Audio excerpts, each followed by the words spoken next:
Eu pergunto ao professor, a ida de Guilherme Boulos não significa uma... eu estou dizendo isso pelos comentários que leio, não estou expondo aqui a minha opinião, concordando ou discordando com isso, não.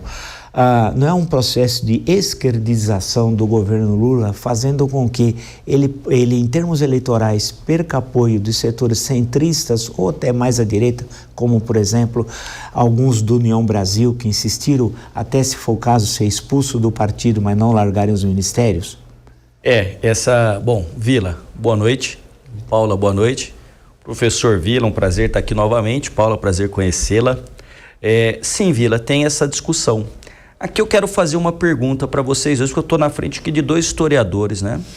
Dois historiadores. Historiador trata da conjuntura, mas historiador geralmente tem uma predileção no seu escrito pela questão estrutural aliada à conjuntura. Mas veja só, durante o governo Bolsonaro, quando que Bolsonaro, em algum momento, mesmo disputando a eleição de 22, ao longo do seu mandato de 18 a 22, fez qualquer inflexão ao centro, à moderação? Nenhuma, né? Que eu me lembro, nenhuma. Você se lembra? Nenhuma, né? Porque ele comprou o Congresso com orçamento secreto. Só com o orçamento secreto manejado pelo Lira, mas ele não fez nenhuma inflexão, por exemplo, milhares de pessoas morrendo por dia de Covid.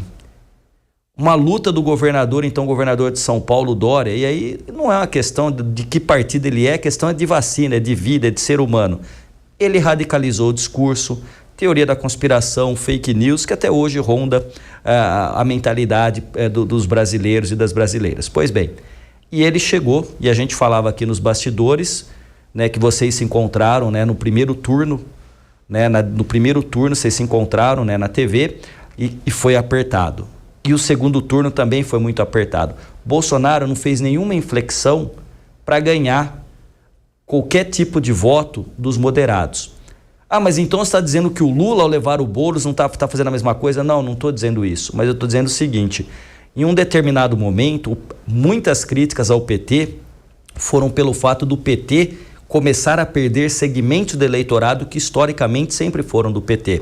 E eu os enumero. O eleitor do Nordeste, até 2 salários mínimos.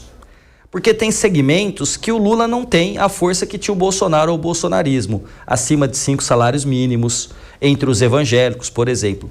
O Lula, levando Boulos, está levando alguém que disputou 2 vezes a prefeitura de São Paulo, e eu quero lembrar, não nesta última disputa, mas quando ele disputou com o falecido Bruno Covas, que eleição civilizada. Os dois em campo, se pensar ideologicamente, opostos. Mas Boulos e o ex-prefeito educados. Quando teve um problema de militância, um ligou para o outro pedindo desculpa pela militância. Veja o grau de civilidade, o que mostra que é possível um diálogo quando está no campo da democracia. Pois bem, Boulos vai para o governo e Boulos tem uma missão, Lula o leva com uma missão muito clara: revigorar os movimentos sociais. Escutar as vozes das ruas, que me parece que em alguns momentos os progressistas e a esquerda se esqueceram de pautas como a questão da escala 6x1, como a questão do imposto de renda. Então, esses temas são muito fortes. E a mobilização a qual se referiu a Paula há pouco, essa mobilização que nas ruas do Brasil fez com que a PEC da blindagem, famigerada e apelidada PEC da bandidagem, fosse barrada. Logo depois, a aprovação da isenção do imposto de renda. Você imagina, para alguém que ganha até R$5.000, essa isenção implica quase um 14º salário. Se ela tiver carteira assinada, são R$6.000. Então isso tem um poder de gerar consumo, de mexer com a economia interessante. E o Boulos tem, como também lembrou Paula aqui, com muita propriedade, essa conexão com a militância, com os movimentos sociais. Porque você sabe, Paula também, nós é que sabemos, a essa hora que está aqui nos acompanhando, é uma audiência qualificada. Eu posso tranquilamente dizer, a origem do PT é nos movimentos sociais, no sindicalismo do ABC, com Lula à frente, e nas comunidades eclesiais de base da Igreja Católica. Pois bem, esse mundo dos anos 80, esse sindicalismo, essa indústria que o Lula se firmou, esse mundo do trabalho já não existe mais. Só que existem novas dimensões e precisa de uma conexão histórica com esse novo desdobramento desse capitalismo que não é só no Brasil, é no mundo todo. Então, Vila, eu não acho que é uma esquerdização, eu acho que ele está acenando e dizendo o seguinte: eu não posso perder aquele que me é fiel. O Patrick Charredot, um estudioso do discurso político, diz que quando o político discursa tem 3 plateias: os que concordam comigo, os que não concordam comigo e os que estão indecisos. É perda de tempo e de recurso falar com quem já é seu e tentar trazer em quem não vai votar em você de jeito nenhum. Você tem que verbalizar para este que pode ou não votar. O Lula pode ser que com Boulos não esteja falando para esse que está em dúvida, mas ele está falando para aquela base histórica que ele não pode perder, porque foi muito apertada a vitória em 22. Então eu acho que é um ganho para o governo Lula, uma figura que, como Boulos, não só no discurso lembra muito Lula quando se posiciona publicamente, mas o Boulos tem uma coisa que o Lula não tem, que é a dinâmica de rede social e esse embate com certos indivíduos e grupos da extrema-direita que o Lula não sabe fazer e o Boulos sabe fazer o enfrentamento. Então eu acho que não é uma esquerdização, eu acho que é, porque aí você falar de esquerdização, o governo do PT é um governo progressista, né? O PT é um partido de centro-esquerda, o PSOL está mais à esquerda do que o PT em termos de ideário político, tá? Aqui é a presidente que não vai negar isso, sabe que é isso mesmo. Mas você faz uma construção para governar. E o PT precisa disso, e o Lula precisa disso. Eu acho que é um ganho em termos de ministério, de ministro, a chegada do Boulos.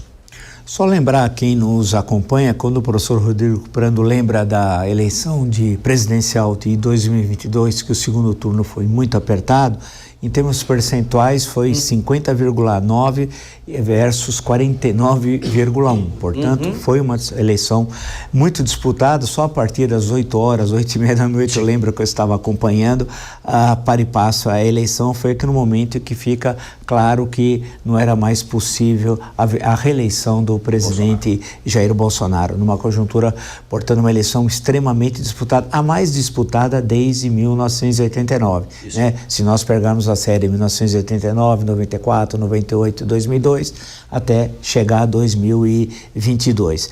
Aí vem uma questão, Paulo, o PSOL nasceu de um racha do PT com a questão da reforma da Previdência, lá em 2003, né? Teve em 2006 uma candidata que foi muito bem, inclusive, no processo eleitoral, a Heloísa Helena. Acho que teve cerca de 6% dos votos, ou algo aproximado disso e tal. Mas eu queria colocar o seguinte, a leitura, o próprio professor Rodrigo apresentou, seria essa de o papel do ministro Guilherme Boulos de articular os movimentos sociais, os movimentos populares ao governo, claro, que é apontando para as eleições de 2026. Mas tem uma questão, sem ser chato e sendo, que os movimentos sociais, movimentos populares que historicamente surgiram da segunda metade dos anos 70, aqui em São Paulo, com o movimento contra a carestia, na zona sul de São Paulo, isso faz muito tempo, e depois foi crescendo, muito próximo, como lembrou o professor Prando, às comunidades eclesiais de base, e no restante do país foi adquirindo características particulares, mas via uma série de lideranças populares vinculadas a esses movimentos. Hoje, esses movimentos sociais não têm, na minha leitura, posso estar errado, e eu pergunto à senhora, a importância que tiveram no passado. O MST, por exemplo, para citar um deles, que marcou um período grande da vida política brasileira, desapareceu nos 4 anos do governo, ou teve pouca importância, se assim preferirem, nos 4 anos do governo Bolsonaro e mesmo nesses cerca de 3 anos de governo Lula.